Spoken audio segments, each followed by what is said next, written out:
안녕하십니까. 10월 20일 금요일 말씀 묵상 함께 시작하겠습니다. 주님의 사랑과 은혜가 말씀으로 하루를 시작하시는 귀한 성도님들 가운데 충만해서 세상에서 능히 이기는 하루 보내시기를 간절히 기도합니다. 오늘 본문은 이사야서 36장 13절에서부터 22절까지 말씀이고요. 랍사게가 예루살렘의 거민들을 위협하면서 거짓말을 하고 있는 모습을 볼 수 있는데, 이 세상이 하나님의 백성들에게 어떤 위협을 하고 어떤 거짓말과 유혹을 하는지 오늘 본문을 통해서 확인할 수 있을 것 같습니다. 그럼 먼저 말씀 보시겠습니다. 너희는 대왕 아수르 왕의 말씀을 들으라. 왕의 말씀에 너희는 히스기야에게 미혹되지 말라. 그가 능히 너희를 건지지 못할 것이니라. 히스기야가 너희에게 여호와를 신뢰하게 하려는 것을 따르지 말라. 그가 말하기를 여호와께서 반드시 우리를 건지시리니 이 성이 아수르 왕의 손에 넘어가지 아니하니라 할지라도 히스기야의 말을 듣지 말라. 아수르 왕이 또 이같이 말씀하시기를 너희는 내게 항복하고 내게로 나아오라. 그리하면 너희가 각각 자기의 포도와 자기의 무화과를 먹을 것이며 각각 자기의 우물물을 마실 것이요 내가 와서 너희를 너희 본토와 같이 곡식과 포도주와 떡과 포도원이 있는 땅에 옮기기까지 하리라. 혹시 히스기야가 너희에게 이르기를 여호와께서 우리를 건지시리라 할지라도 속지 말라. 열국의 신들 중에 자기의 땅을 아수르 왕의 손에서 건진 자가 있느냐? 하맛과 아르밧의 신들이 어디 있느냐? 스발라임의 신들이 어디 있느냐? 그들이 사마리아를 내 손에서 건졌느냐? 이 열방의 신들 중에 어떤 신이 자기의 나라를 내 손에서 건져냈기에 여호와가 능히 예루살렘을 내 손에서 건지겠느냐 하셨느니라. 그러나 그들이 잠잠하여 한 말도 대답하지 아니하였으니 이는 왕이 그들에게 명령하여 대답하지 말라 하였음이었더라. 그때에 힐기야의 아들 왕궁 맡은 자 엘리야김과 서기관 셈나와 아삽의 아들 사관 요아가 자기 옷을 찢고 히스기야에게 나아가서 랍사게의 말을 그에게 전하니라. 우리는 지금 이사야의 정중앙이라고 할 수 있는 히스기야의 통치 시기에 있었던 일들을 읽어가고 있고요. 산헤립이 침공했을 때 어떤 일이 있었는가, 특히 랍사게라는 자가 하는 말이 매우 중요하죠. 그 거짓말과 위협 앞에서 하나님께서 어떻게 대처하게 하셨는가를 볼 수 있는데요. 특히 오늘 본문인 이 13절에서부터 20절까지의 내용이 랍사게가 백성들을 향해서 말하는 거거든요. 그래서 굉장히 인상적으로 기록되어 있습니다. 13절부터 16절 앞부분까지는 히스기야 말 듣지 마라. 그리고 뒤에 18절부터 20절은 히스기야의 말은 거짓이다. 이렇게 이야기를 하고 그 중간에 16절 뒷부분부터 17절까지 산헤립이 하는 약속을 제시하는데 이게 정말 어처구니 없는 약속이에요. 무언가 있는 것 같은 표현들은 쓰고 있지만 사실은 너희를 멸망시켜버리고 없애버리겠다는 이야기가 되고 있거든요. 그래서 오늘 본문 보시면요. 랍사게가 일어나서 유다 방언으로 크게 외칩니다. 유다에서 나간 세 사람 엘리야김과 셈나와 요아가 당신네 말로 하십시오. 아람 말로 하십시오. 유다 말로 하지 마십시오. 저 백성들이 듣지 못하도록 하려고 했지만 랍사게는 아예 일어서서 유다 방언으로 크게 말을 합니다. 대왕 아수르 왕의 말씀을 들으라. 산헤립의 말을 들으라 이거죠. 그러면서 왕의 말씀에 히스기야에게 미혹되지 말라. 그는 능히 너를 건지지 못한다는 거죠. 히스기야는 너희를 능히 건질 힘이 없다라고 이야기합니다. 그것까진 맞는 것 같은데 히스기야가 너희에게 여호와를 신뢰하게 하려는 것을 따르지 말라. 그가 말하기를 여호와께서 반드시 우리를 건지시리니 이 성이 아수르 왕의 손에 넘어가지 아니하리라 할지라도 히스기야의 말 듣지 마라. 자, 여기서 매우 중요한 것, 도대체 누구의 말을 들을 것인가가 상당히 중요하죠. 대왕 아수르의 왕의 말씀을 들을 것이냐, 히스기야의 말씀을 들을 것이냐. 여기서 두 갈림길이 나오게 됩니다. 아수르 왕 산헤립의 말을 들을 것이냐, 예루살렘 왕 히스기야의 말을 들을 것이냐. 산헤립이 약속하는 것과 히스기야가 약속하는 것이 다른 거죠. 히스기야는 여호와께서 반드시 우리를 건지신다라는 약속을 제시하는데, 산헤립의 약속은 뭐냐 하면 아수르 왕이 또 이같이 말씀하시기를 항복하고 내게로 나오면 너희가 각각 자기의 포도와 자기의 무화과를 먹을 것이며 각각 자기의 우물물을 마실 것이요. 여기까지는 그럴듯해요.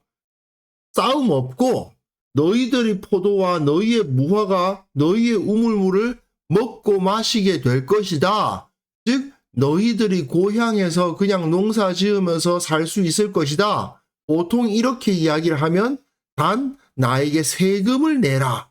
나에게 세금을 내면 너희의 땅에서 편안하게 농사 지으면서 살 수 있도록 해주겠다. 만약에 이 정도의 요구였다면 사실 그런 대로 들어줄 만해요. 그런데 17절이 중요합니다.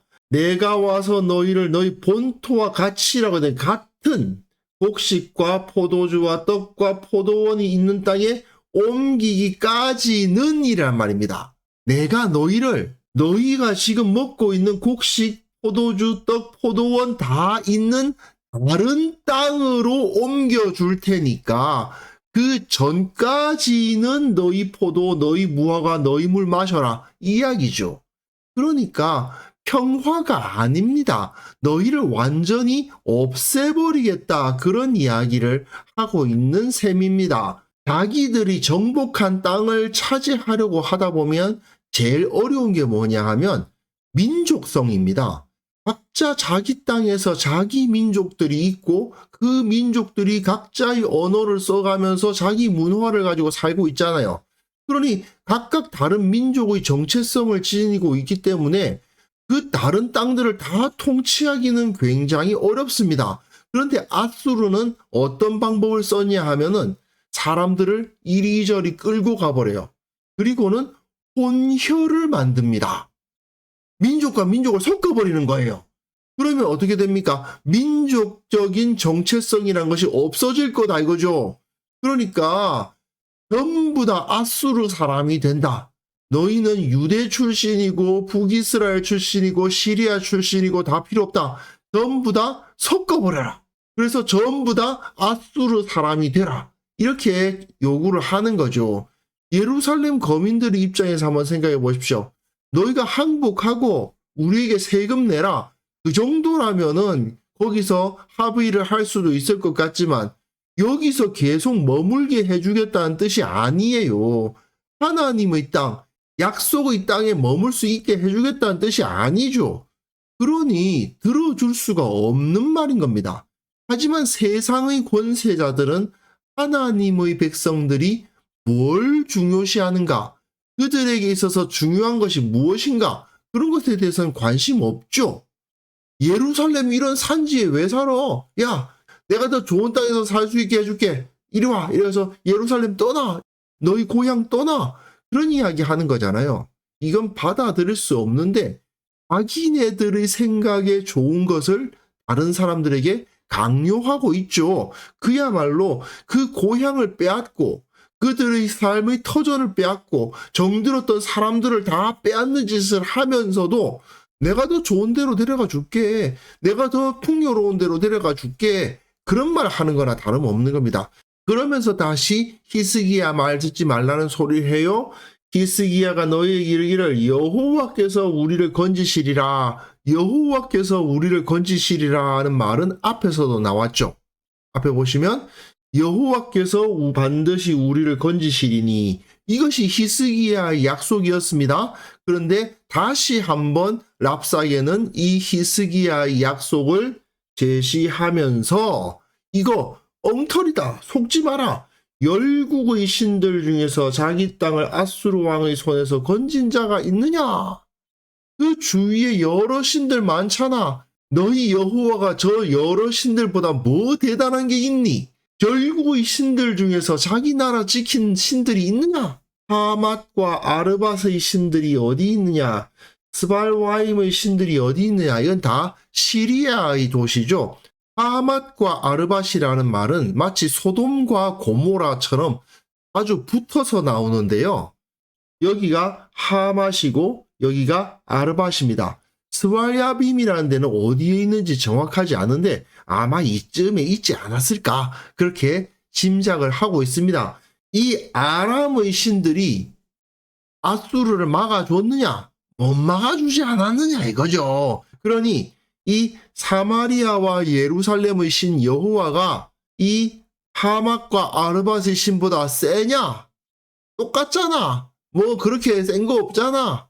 쟤네들도 다 무릎 꿇었다. 빨리 항복해라. 그런 얘기죠. 그들이 사마리아를 내 손에서 건졌느냐? 예, 북이스라엘은 이미 아수르에 의해서 멸망을 당했죠. 열왕기하 17장에 보시면요, 아수르의 왕이 사마리아를 정복한 다음에 바벨론, 부다, 아와, 하맛, 스발와임, 여기도 하맛, 스발와임 나와 있죠. 여기에서 사람들을 옮겨다가 이스라엘 자손을 대신하여 사마리아 여러 성읍에 두었다고 되어 있어요. 사마리아에서 살던 사람들을 끌고 가고 100% 끌고 간 건 아니겠죠. 어느 정도 한 절반 이상 끌고 가고, 이런 다른 이방에서 사람들을 끌어다가 그 사마리아, 북이스라엘에 살게 했다는 말입니다. 열왕기에 의하면 바벨론 이 지역하고 여기가 구다거든요. 그리고 여기가 하마다 아닙니까? 이 먼 데에 있는 사람과 시리아 사람들, 이 바벨론 사람들 끌고 또 시리아 사람들, 아람 사람들 끌고 와서 이 북이스라엘에 살게 했다는 얘기였거든요. 이렇게 사람들 다 섞어버리는 정책을 썼던 거죠. 여호와가 능히 예루살렘을 내 손에서 건지겠느냐? 사마리아 못 건진 여호와가 예루살렘 건지겠냐, 그 말이죠. 이렇게 랍사게가 도발하는 이유는 사실은 예루살렘이라는 곳이 워낙에 천혜의 요새이기 때문입니다. 그리고 그 예루살렘을 정복해 봐야 별로 그렇게 얻을 것도 없어요. 그러니까 아수르의 군대로 밀어버리면 예루살렘 뭐 정복할 수 있겠지라고 다 생각하고 있겠죠. 하지만 예루살렘을 보니 저 예루살렘 정복하겠다고 싸우다가 우리 피해도 상당히 클 것 같은데 그 피해에 비해서 얻을 수 있는 게 별로 없다 싶으니까 랍사게가 가가지고 이렇게 말로 그들이 전투 의욕을 꺾어버리고 항복할 수밖에 없도록 하려고 하는 거죠. 그런데 이런 랍사게의 말에 대해서 그들의, 즉 예루살렘 거민들은 잠잠하며 한 말도 대답하지 않았습니다. 왕이 그들에게 명령하여 대답하지 말라 하였기 때문이죠. 즉 예루살렘 거민들은 누구 말을 들은 겁니까? 히스기야의 말을 들은 겁니다. 아수르 왕 산헤립의 말을 들은 게 아니고 예루살렘의 왕 히스기야의 말을 들은 거죠. 이것이 바로 승리의 소망 첫 번째죠. 그리고 또 한 가지, hil기야의 아들 왕국 맡은 자 엘리야김, 서기관 셈나, 그리고 요아가 자기 옷을 찢고 히스기야에게 나아가서 랍사게의 말을 그에게 전했습니다. 그리고 이로 인해서 내일 본문에 나오겠지만 히스기야가 하나님 앞에 나아가죠. 이것이 첫 번째 소망이고, 히스기야가 랍사게의 말을 들은 것이 또한 두 번째 소망입니다. 세상의 공격과 조롱과 위협과 유혹을 당할 때 그 앞에서 아무 말도 하지 않고 잠잠할 수 있고, 히스기야의 말, 즉 하나님을 섬기는 지도자의 말을 따른 것, 그리고 하나님을 의뢰한 지도자가 그 가운데 서 있었던 것, 그것이 바로 이들의 소망이었던 것입니다. 사실 세상은 하나님에 대해서 꽤 아는 척합니다. 하지만 실상은 제대로 알지 못하죠. 랍사게가 너희 여호와가 저 사마리아 지켜줬냐 뭐 이런 식으로 이야기를 하잖아요. 하지만 어리석은 그들이 하나님에 대해서 제대로 알 수는 없는 거죠. 그리고는 자기들이 뭐 대단히 좋은 걸 가지고 있고 그것을 우리들에게 제공할 수 있을 것처럼 말합니다. 하지만 실상은 인간의 존엄성을 파괴하고 그 정체성을 무너뜨리는 악한 것을 제시할 뿐이면서도 자기네들이 뭐 대단한 거 줄 수 있는 양 그렇게 하나님의 백성을 유혹하는 것을 볼 수 있습니다. 여기서 답은 분명하게 나와 있습니다. 누구 말을 들어야 됩니까? 거짓 우상을 섬기려 하지 않는 자, 말씀을 최우선으로 놓고 순종하는 자를 따라야 되는 것이죠. 북이스라엘의 사마리아도 여호와 하나님을 섬긴다고 했는데 그 사마리아는 왜 무너졌냐? 사실 북이스라엘 사람들도 자기네들이 여호와 하나님을 섬긴다고 말은 했지만 그들은 어떻게 섬겼느냐? 단과 베델에 금송아지를 놔두고는 그 금송아지를 여호와 하나님이라고 부르면서 그 앞에서 분향하고 제사했단 말이에요. 거짓된 모습으로 하나님을 섬긴다고 했으니 여호와 하나님을 섬긴 게 아니라 금송아지 우상을 섬겼을 뿐이거든요. 그에 비해서 히스기야는 어떻습니까? 모든 잘못된 예배들 다 무너뜨리고 우상 숭배 다 깨뜨려버리고 오직 하나님께 집중하며 하나님의 말씀을 바로 순종하게 했던 사람 아닙니까? 이 히스기야의 말을 들으면 예루살렘은 구원받을 수 있었습니다.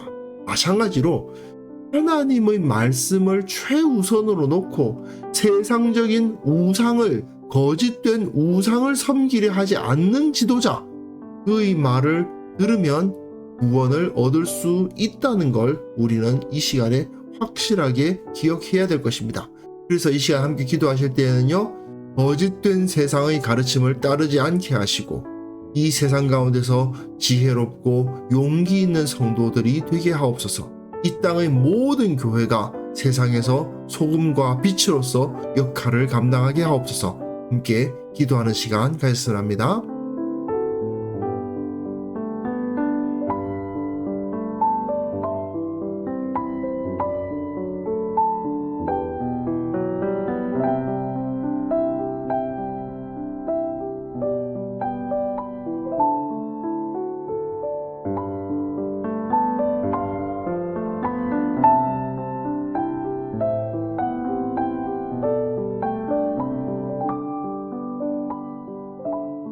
하나님 아버지, 우리가 세상을 두려워하지 않게 하옵소서.